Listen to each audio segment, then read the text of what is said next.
Introduce to you someone that you already know, someone who is fighting for the future of this country. We have a lot of individuals who do not understand that life has a process. There are setbacks, but you must not quit. Tonight, our guest speaker is not a quitter. He has been at this for, I've known him over a decade, and he has been at this over a decade. And obviously, he is committed to what he is bringing to the public because he is doing it without being paid. He is doing it without having the resources that a lot of other politicians have access to. With that said, ladies and gentlemen, I am introducing to the Kiwanis Clubs of Nassau AM, Kiwanis Club of Over the Hill, and the Elite. Man, listen, I love our new clubs. I can tell you right now, don't look at me that type of way. I know what I'm saying. We have a relative new Kiwanis Club of young professionals, right? And they're doing big things. So I'm always happy when young folk, and I say young folk because I old now. I'm always happy when young folk come to participate. But tonight is a special night, and we have a special guest speaker who I am certain will speak into your spirit and give you insight of what the future should look like. Ladies and gentlemen, fellow Kiwanis, please join me in introducing none other than Mr. Lincoln Bain, our guest speaker.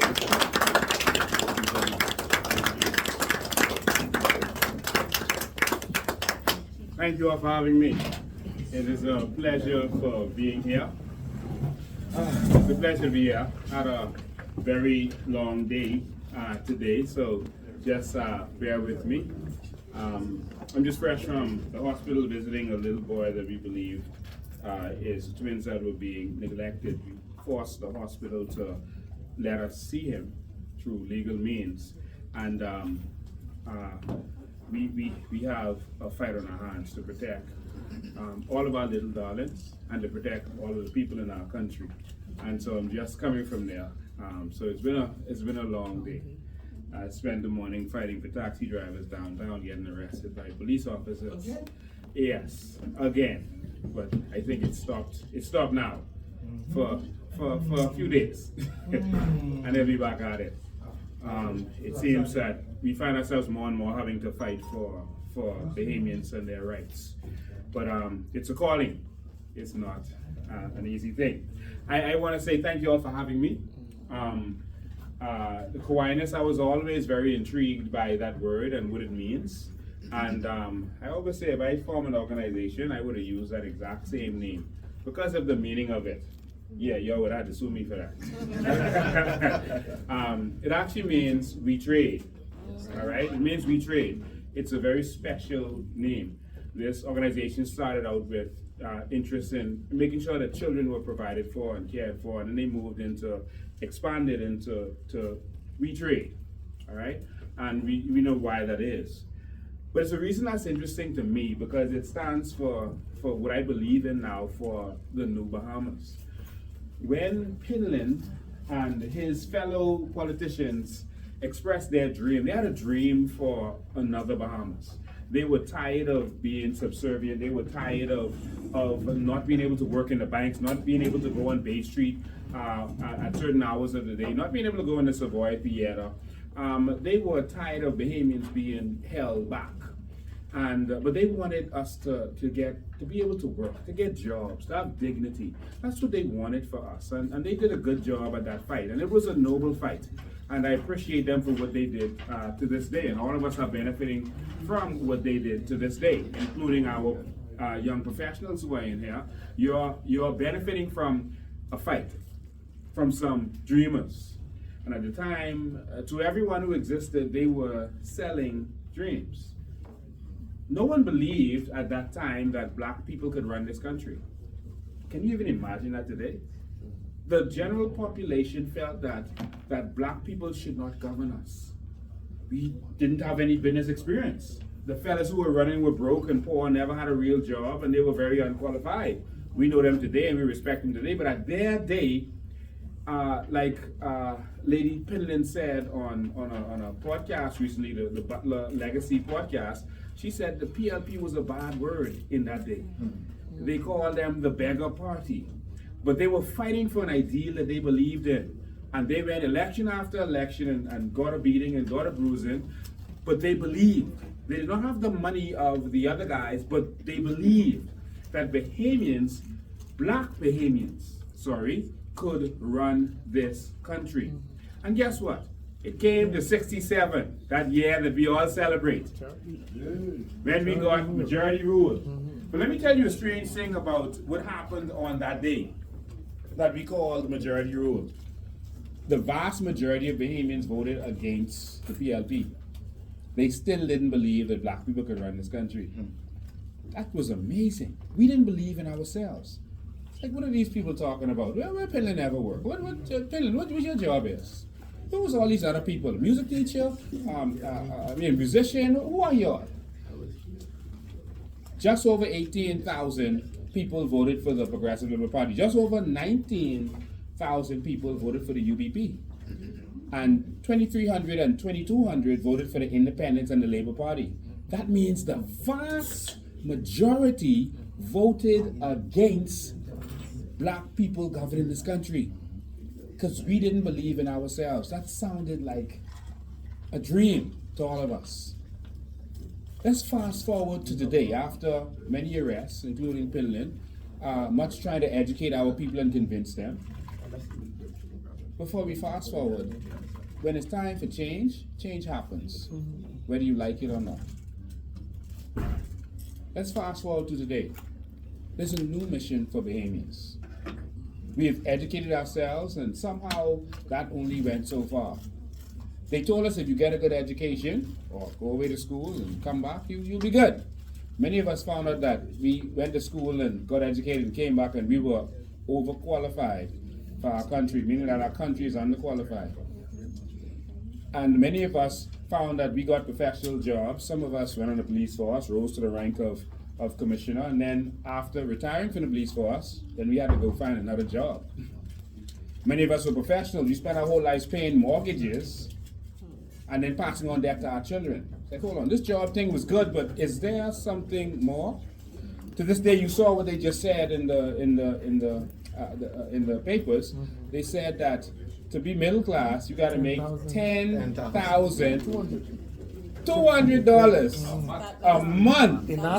Not including, if you turn in private school, not including things like your tithes to the church or anything else. She said that's a false start. It's a flawed.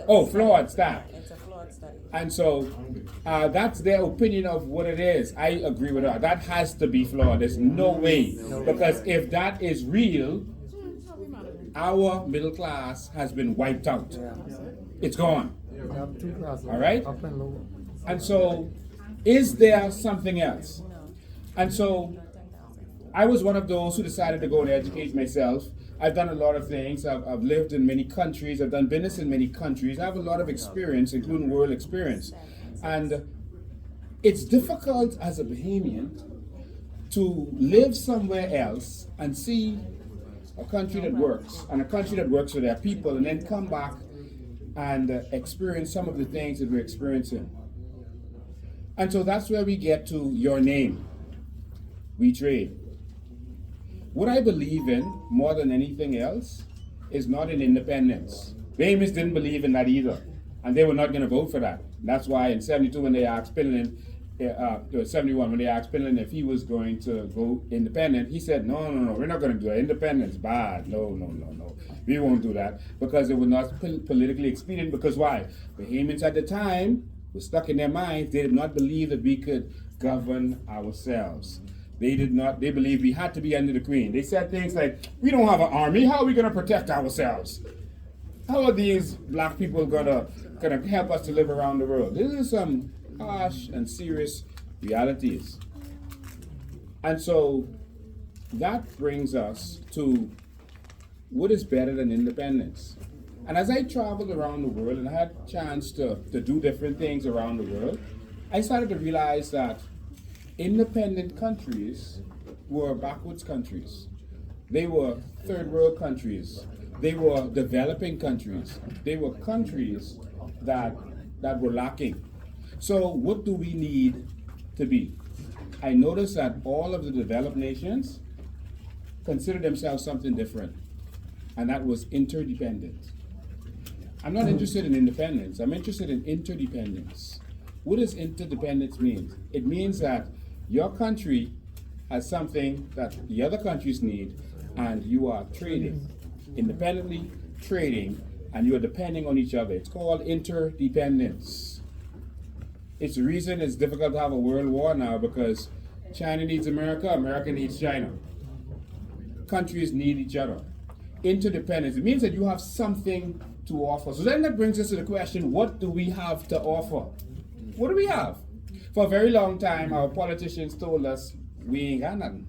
All we got is tourism, so smile good and make up the beds good, clean the toilets good, serve them drinks good, because we have nothing else to offer but our smile and our pleasant attitudes. That's what they told us. Perry Christie went to, former Prime Minister Perry Christie went to internationally, and he said that we have no natural resources. None. Can you believe that? If you even understand what a natural resource is, we should have seen through that. Our former prime ministers have all said, we ain't got no natural resources. Look the other way. Don't look at our natural resources. No, we don't have none. And then when we started showing some stuff, they said, yeah, but it ain't worth nothing. Dirt is a natural resource. The leaves on a tree is a natural resource. The water in the ocean is a natural resource. The bark on a tree is a natural resource. Everything natural that you can touch is a natural resource. The fish in the ocean is a natural resource. How could they say we have no natural resources? Because every nation's strength is its natural resources. It is what that nation has to offer to other nations. What I started to notice in 2020, around there, I was about to leave this country for good. I was one of those people who now felt like I was overqualified for this country. It was time to go. I was packing up and moving to New York. I had a big business deal, and I was moving. House was ready, office was ready, car was ready, everything was good to go, and I was moving to New York. And some ladies came to me and said, no. We want to be activists. We want to fight. I was like, well, you're all naive. This is the Bahamas, buddy. You're wasting your time. It's like, we don't care.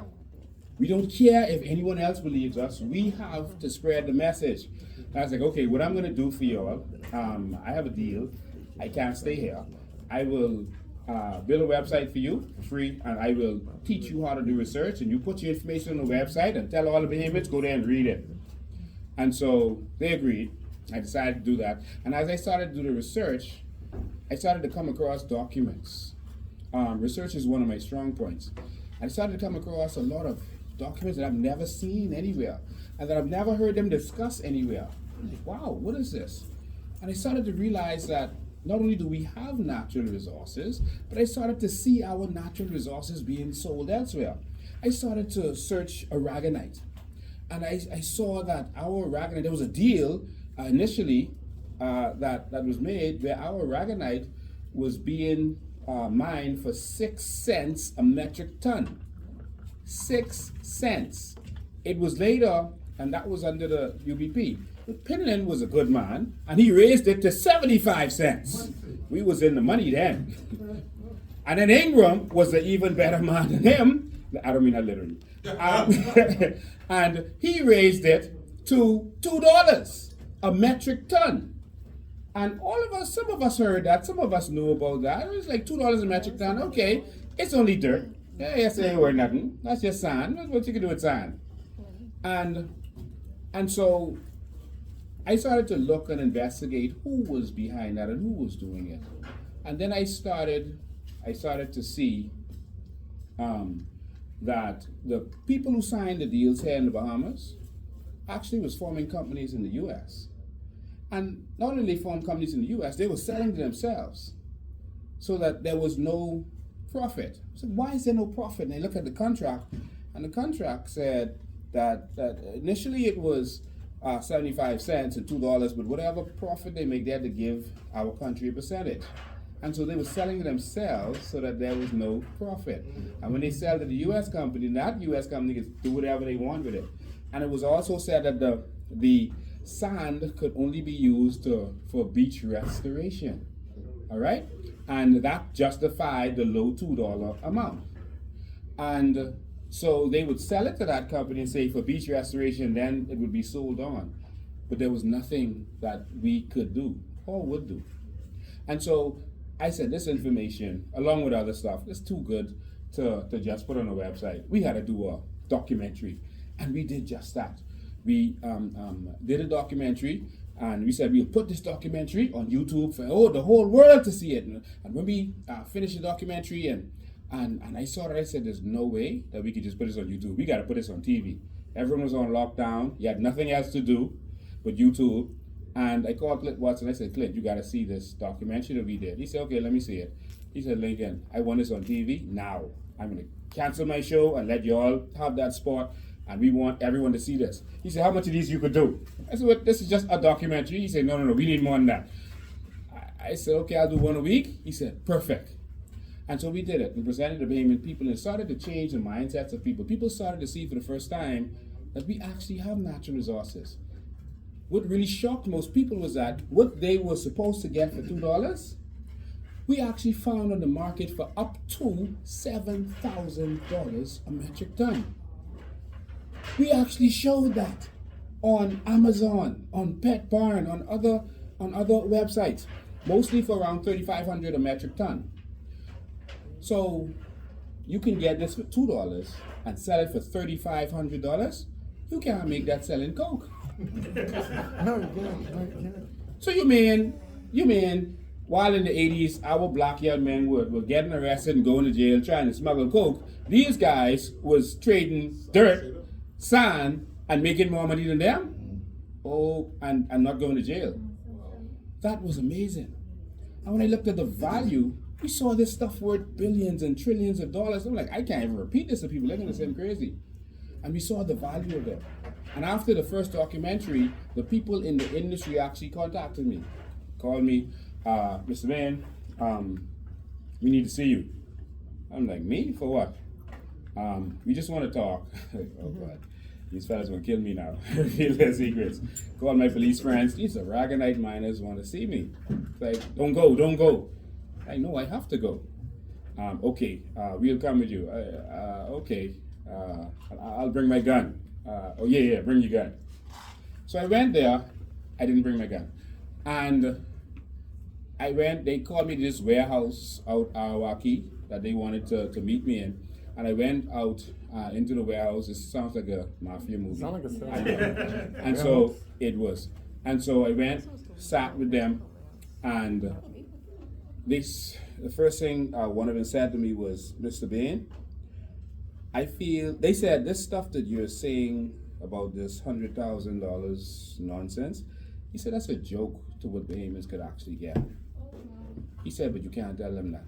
They'll never believe it. He said, this thing is so valuable that it would blow your mind. He said, did you know that sand is the most used natural resource in the world? Only water is used more because we drink it. I was like, what do you mean most used? He said they use it for almost everything. He said, look around you and everything you see, either is made of sand or sand was used to make it. What? Sand is the building block of the world. He said, pick up your phone, the glass, the chip inside it, the plastic. He said, that phone is mostly sand. Wow. He said, all of the cloud machines that they need sand for the cloud. They need to make microchips. That's quartz type of sand, silica sand. And then there's aragonite sand. They even use it in medicine. They use it in food because it's calcium carbonate. They use it for everything. He said, this is so valuable. He started to show me. He said, okay, fracking, look at what they need for fracking. He said, now all of the soccer stadiums, the football stadiums, he showed me all the different uses all over the world. He said, the Belt and Road Initiative that China is doing, all they need is sand. They need it for concrete, for cement, for everything. He said, Sand is needed to build the world. Do you see what Dubai is doing? They need sand. They can't use the sand in the desert because it's too smooth. They can't use it for construction. And he said, Bahamians don't know the value of what they have. He said, Lincoln, he said, I feel guilty because I made so much money from what belongs to the Bahamian people. He said, now I'm an old man. I don't want to go to heaven. So I want you to take these documents and show it to the Bahamian people. And once you show this to them, they're going to open their eyes and they're going to want more. I said, boss, you don't know Bahamians. He said, trust me on that. And he said, if they don't listen, my conscience is clear. And he gave me a document that even recently the PLP administration was asking the F&M administration to present. They were saying, bring the Aragonite document, bring it, bring the contract, show it us, why don't show it us? And they gave it to me. They said they trust me. And I looked at it, and I saw that and so much more. I saw in that contract, I saw what was going on with our natural resources. I saw the value of it. I saw treasure. But the Aragonite deal was really about treasure. Because they talked about it in there. When you go to mine Aragonite sand, you're going to find treasure. You get first dibs on the treasure. It's in the document. You get first dibs on the treasure. The government just wanted a little piece of it. There was so much in that one deal that it blew my mind. So, hold on, treasure? It's like, Lincoln, you don't know how wealthy the Bahamas is. Spain has found 5,000 shipwrecks, each worth over $1 billion. They've identified, each worth over $1 billion. That's $5 trillion. He said, go and research it. They're building a ship right now for $280 million so that they could come and retrieve this stuff. What? And they opened my eyes. And they said, now go tell this to the Bahamian people. And so here I am. And so what we did from there, from the documentaries, people's eyes started to be open. Some people still said we were selling dreams, they didn't believe. And so we decided we have to bring this awareness out there. So we decided to do protests during the lockdowns. We had to risk our lives and do protests during the lockdown. And so we had protests on Parliament Street to make people aware of what was going on. And we tried to table a bill so that we could benefit from our natural resources. And it was actually tabled. There was a big kick up in the House of Assembly, but it was eventually tabled. Then they sent it to committee. And we filed for commission of inquiry. We did everything to make Bahamians aware of what we have. We did everything to make them aware. And then we decided to have a big rally on Orange Bailey Park. And that morning I was arrested on trumped up charges. They just made up something off the top of their head. Like, Lincoln, we locking you up. For what? Something. All right, we get back to you on that. I'm like, but I haven't done anything. You lock up. It didn't stop the protest. The protest got even bigger. But at that time, I realized that they weren't going to make us benefit. I had sat down. After that, I sat down in front of Philip Brave Davis, and he said, Lincoln, everything you're saying about the natural resources is true. He said, notice no one is back-talking you. No one is saying that you lie. They can't. Not just because you bring the documents when you talk, it's because what you're saying is the truth. And he said the same thing the oligarch told me, but you can't tell them that. They don't believe you. They don't think we're worth anything. And he said, what you do is you take it and you give it to a few people and then you let them provide jobs. That's what you do. You don't give it to everybody. So you're good, except for this part where you're saying that you want everyone to benefit. That's where you fall off. And that's where they'll always get you, at selling dreams. Ladies and gentlemen, under the sound of my voice, slavery was a bad thing. But what was worse than slavery was the slaves who remained in slavery after they were free, because they didn't believe that they were free. There were slaves who stayed on the plantation. World War I was almost about to start. They were still on the plantation. They actually had to send Negroes around on horses, wearing shoes, looking like Django, to go to the farm to tell people, hey, you free. You was free. You can leave the plantation. You don't have to stay here. And the master is sitting on the porch drinking his lemonade and say, y'all gonna listen to that uppity Negro? He can't, he's not allowed to say that he's lying. So you're gonna listen to him? Most of them by that time were born in slavery, and so they didn't know anything different. Many of them wanted to stay in slavery. They didn't see anything, so they thought these Negroes were going around selling dreams, except for the fact that, Master, how come you're letting that Negro ride around on a horse? They ain't supposed to be on no horses, and he ain't supposed to have no shoes on. Boy, go pick some cotton. The slaves who decided to remain in slavery were the problem. Just like in 1967, it was a glorious year, except for the people who voted against us governing this country. That's behind us now. But what's ahead of us is the fact that the UN decided in recent years that the natural resources of a country belongs to the people. The government only manages it for the people. They don't own it. The people own it. And therefore, the people should benefit in some way, and governments needed to find some way to let them benefit. And so, in Alaska was one of the countries that tried it, and that's an American country, right? All right, they don't believe in socialism and that kind of stuff. The governor of Alaska said, well, we're going to try this experiment. The natural resources belong to the people. So we're going to make sure that at the end of the year, every year, everyone gets a check. And he wanted to do it with the fisheries industry, which was their biggest industry at the time. The problem was oligarchs were connected to that industry, and they weren't going to let you mess with their money. So they gave the governor hell, and he stood down. All right, after being vilified and saying that he's selling dreams and all of that other stuff, he said, you know what, this isn't good for politics, let me step down. And then they discovered natural gas. And he's like, oh, there's no oligarchs attached, there's this new money. And so let me try this again with the natural gas. So after a little bit of a fight, they said, okay, do your little stupid experiment. And he did it. At the end of the year, everyone got a check. It wasn't a big check, I think it was like 2,000 something each, but everyone was like, hold on, wait, what? 2,000, Christmas reached and I get this from the government? For the natural resources? And the governor was like, yes, it's your natural resources. Why should a company and the government benefit and you get nothing? This was a new way of thinking. And so shortly after that, they found, because you know it's under natural gas, oil. They found oil. So immediately there was no struggle then, because everyone then used their check. Immediately they said, oh, send that straight to the sovereign wealth fund. And everyone got more checks. Wow. And that's in Alaska. And that stands to this day. Every resident of Alaska gets a check at the end of the year. All of the Middle East countries did the same thing. Every single one of them. Countries, we see these people walking around and we call them the sheikh and we think they're royalty. They're not royalty. They're regular citizens. Treated like royalty because they benefit from everything their country owns.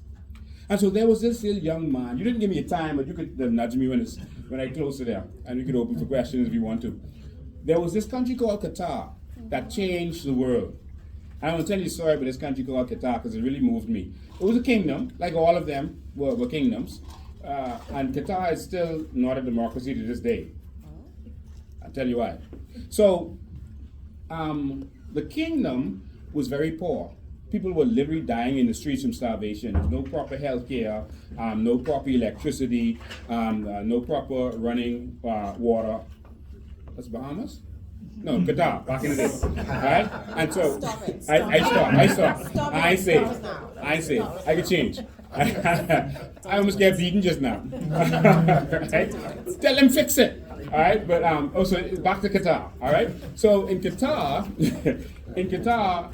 people were really suffering, and so they eventually found oil and natural gas. All right, and so with the natural gas and the oil, they became very wealthy. But it was the royal family that became wealthy. The people were still suffering. The people were still poor, and the Amir, just like the king, he had a son, and the royal family is big, like 100 and something of them. But he had one son, who said, "Dad, I don't feel good about us having golden toilet bowls and Lamborghinis with gold rims, and people still dying in the street. We're driving past people literally dying in the streets. And that, I don't feel that that's right. He's like, boy, this is just the way it is. Shut up and leave it the way it is. All right? We can provide jobs, and that's it. He was like, I can't do this. And then the royal family said they were going on a vacation somewhere. And the son said, I can't go on a vacation, spend all this money traveling, and people are in the country and they're suffering. They can't make it. I'm still not talking about the Bahamas, I promise you. All right? And so he didn't go. So the king was like, oh, you stupid boy, you stay. We going forward. And so they went traveling, and they carried the whole entourage with them, and the son stayed. And he went to the civil servants, and he said, listen, all of us can be wealthy. He said, the oil and the natural gas we found, every single citizen can be a millionaire. Their population size is about the same as ours to this day. All right, so it was the same back then too. So they have just over 300,000, almost 400,000 citizens, but they have 3 million total. The rest are foreigners. Anyway, he was telling them, no, all of us can be wealthy. This oil is some good stuff. Because the royal family used to keep the actual numbers in the book that no one else could see. They kept the numbers to themselves. And no one believed it. Oh, you selling dreams. How could everyone in the country be wealthy? You're talking nonsense. And how are you going to just give regular people money? They're going to sell drugs. And who's going to work? And this was the literal questions that they had at the time. They had a lot of questions. How are you going to... You're going to have inflation, And they had a lot of issues with what he was saying. And then it was just, you selling dreams. It can't happen. We ain't making that much money. All right? It ain't enough for all of us. Let the royal family be royal. Go sit down. And so what he did, it was almost time for his family to come back. He went and got the book. He was a royal, so he had access to the book. And so he went and got the books, brought it to them, and he said, look. The father came back, and there was a bloodless coup. The whole civil servants said, your son is now the king. Go sit down. Apparently they're not like Bahamians, because once you showed them the evidence, they were like, you can't be king no more. We moving on with a new generation. And his father was like, how could you do this to me? You're a traitor. He said, Dad, you'll understand. Within about a year, every single citizen was a millionaire. The oligarchs who were worried that they would now have competition, because if you give everyone money, now they can compete with the big businesses. Now you have your own Kellys, and you have your own Wallet Marathon, and you have your own. But the oligarchs realized that when the tide raises in the harbor, all of the boats raise at their level. And so the oligarchs were even more rich. His dad came to him after that year and said, son, thank you. Thank you for what you did. It made the country greater. All the questions they had was wiped away. Because what started to happen was people started to be able to do what they love. They started to be able to trade, but not just trade their labor. They were able to trade what they love. Because they had a cushion, they could do what they were good at, what they were born for. Many of us in this country, we have something that we want to do, but daddy say, listen, you go into law school, that's what you could be. You go into accounting school, that's what you could be. Some of us just wanted to be a job, so some of us just went on the police force. I know that's what I did. I just knew, mommy said, you ain't gonna be in my house and you ain't working. So at 18 years old, after graduating, I had to just go get a job. Who are you in? The police? Okay, I'll be police. And many of us end up with identity crisis because we're not doing what we love or what we were born to do. So the whole country is haywire. We have a simile. People who should be running 100 meters, running a marathon. We got the big shot put throwers, trying to run 100 meters. And we have people who are out of place. In places where they benefit from their natural resources, people have the courage and the wherewithal and the resources to do what they were born to do. Canada had an experiment in this. I think it was in Manitoba, all right? And so they decided to give what's equivalent today of $96,000, so say $100,000 to every citizen, and see what would happen. They wanted to see if people would drink more, do more drugs, become lazy, quit their jobs, etc., etc. That's what they wanted to see. And after they did the experiment, they realized that people actually stopped drinking as much. I guess less people were stressed out. Stopped doing as much drugs. They started to get education more, and they started to open businesses more.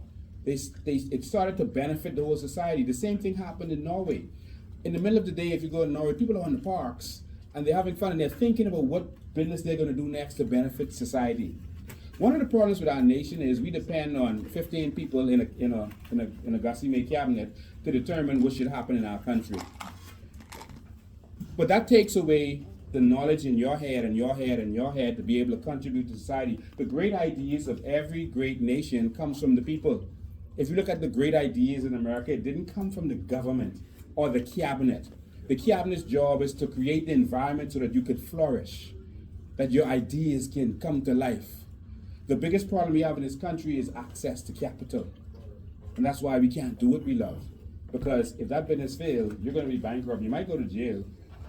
You're going to lose everything for sure if that business fails. You can't take a risk because children in college, mortgage due. I can't take a risk. I can't spend no money on no business because businesses, they're going to fail.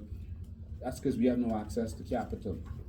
But they notice in these countries that allow their people to benefit, the whole country, all of the nations of the Middle East and around the world that went from developing nation to developed nations have one thing in common. One thing. They let their people benefit from their natural resources. And their people build the nation, not the politicians. When you're able to benefit, everyone got one talented person in their family who you could say, boy, let's put our money together and let him open that business. Let him do that computer. Boy, she could cook good. The world need to taste our food. Let's put our money together and that's what starts to happen in the Middle East, etc., etc. That's what could happen in our nation. We have to go change our thinking. We have to get off the plantation. Every time that they make an announcement in this country, the first thing they say is how much jobs it's going to create. They create a new plantation. As long as you're on the job, you're never going to be able to catch up. When my dad was growing up, last thing I'll say, and I'll open up for questions, but when my dad was growing up in the 1940s, a 6-bedroom house on 10 acres of land was like $2,500. Go back and look at the old one ads from back in the day. Like $2,500. Some even cheaper. And so if someone had come to him with an insurance plan and say, listen, you get a $10,000 insurance, he's like, that's a house for 4 of my children. That's awesome. But the reality is, when my dad died in the early 2000s, $10,000 could barely bury him. Why? Because with capitalism, the mark keeps moving and everything keeps getting more expensive. Your children are not going to be able to afford property. Many of you can't afford property. The Prime Minister went away asking about reparations. He mentioned reparations. That sounds like a noble fight, right? We should get our reparations, right? But here's the big question with that. We did get some of our reparations. We got it in the form of land. And so the slave masters left the land. A lot of them were given land through grants, etc. They left the land for the slaves as they moved on. And so that's millions of acres of what they call generation property, all right? And so they will let you use the generation property, but they will not give you title to it. Because if they give you title to it, it's actually an asset. It's capital that you could use to better your life and your situation. So they don't give you the same reparations that was left for us. So how are we now asking for cash reparations? You got reparations. Land is more valuable than money. And they won't give you title to generation property. We got a form of reparation from the Queen when the colonizers left. It's called Crown Land. And they are stifling us from getting the Crown Land that we deserve. People will reply, and 30 years later, not even an answer. Or they'll answer you and say, yeah, we got your application. Okay, that's it.